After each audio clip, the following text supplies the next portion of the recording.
short seller Carson Block has laid out a bearish case for the company in a new report, including on subjects like reorder rates from XL's customers and what Block says are the company's rosy projections. Now, XL Fleet, we should say straight up, refutes these claims, saying the report contains numerous factual inaccuracies, misleading statements, and flawed conclusions. The report should not be relied upon by existing or potential investors seeking to make an informed investment decision.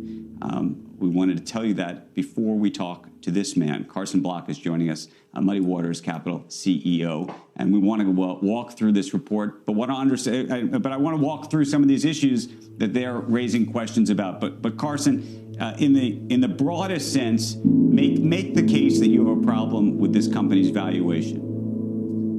Well, the problem isn't the valuation. The problem is how they got there, and they got there through dishonesty. This is a company that has misrepresented its pipeline. It's misrepresented the benefits that its customers experience, and that's how it's gotten there in terms of valuation. If the company had been more accurate, had not been attempting to mislead and deceive, and had this valuation, okay, hey, nothing to do. But when we see a situation in which there's actual deception, misrepresentation, then for us, there's something to do. And that's why we've gone public and we've shorted XL. Right. What do you think what you said is not just a valuation issue, because you think there's some underlying issues, of course, that's the supposition. What do you think the proper valuation for this company should be?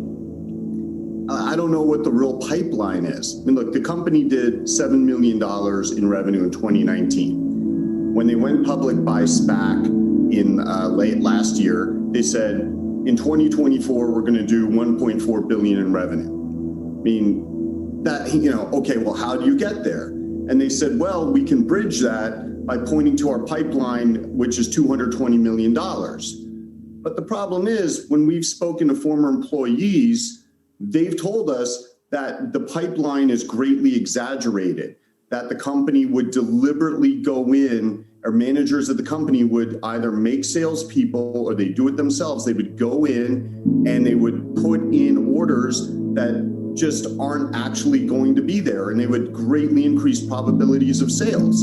So the backlog, which is really, or the pipeline, which is really the linchpin from going from this, 7 million to 1.4 billion in 5 years, it seems like it's fictitious. Or, so what portion of it is real?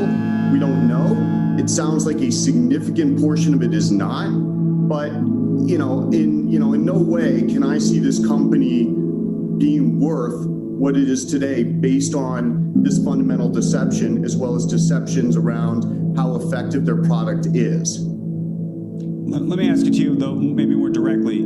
At what point would you, if you succeed, if this stock goes from $11.68 to $8, $5, I'm making this up, do you get out at that point? That's why I'm asking you what you think the fair value for the company is. I mean, we'll cover positions ultimately when we feel like there's no more traction we can get from a campaign. So typically that period is between 6 months and 18 months after we initiate a position. So, I mean, where do I think it's going to end up in the future? I think it's going to be a $2, $3 stock at some point, but there's obviously a lot of frothiness in the environment here right now, and $2, $3 is predicated on at least some of the air coming out of that.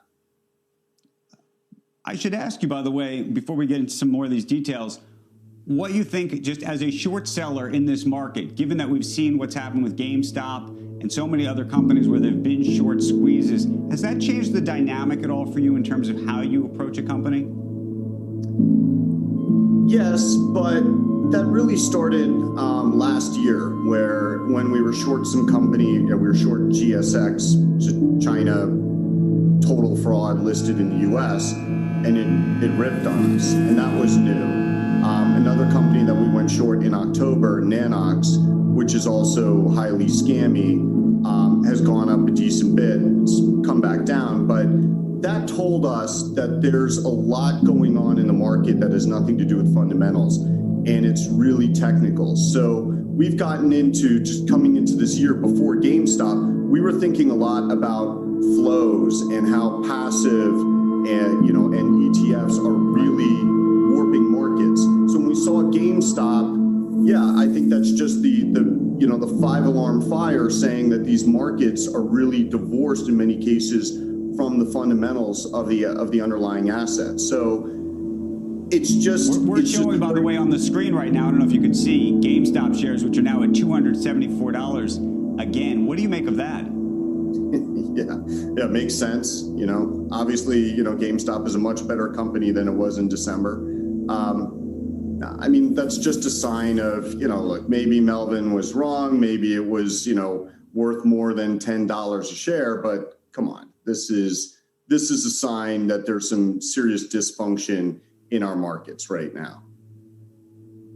And what do you make of the larger sort of phenomenon, which is there is a group of investors that are out there saying that short selling shouldn't be allowed? You coming on this show with a campaign to push down this stock, potentially put this company out of business, that is not the American way. It's funny because the other side of that is, my perspective, you're effectively then saying, well, cheating, scamming, exaggerating, and getting money for it is the American way. I got into this business 11 years ago by helping to eliminate a number of frauds from China that were listed in the U.S.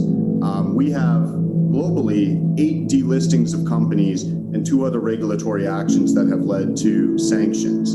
So that, to me, seems to be pretty American when we're out there protecting investors. But we have to remember, it's not only predators from China who take advantage of investors here. There are also domestic players as well. Look, to be clear, I'm not saying that the people behind XL are as craven as these guys in China against whom there's zero recourse, but it's not that many degrees removed. So if we're out there trying to expose and remove the economic incentives for small number of people to take advantage of this of naivete, that's American.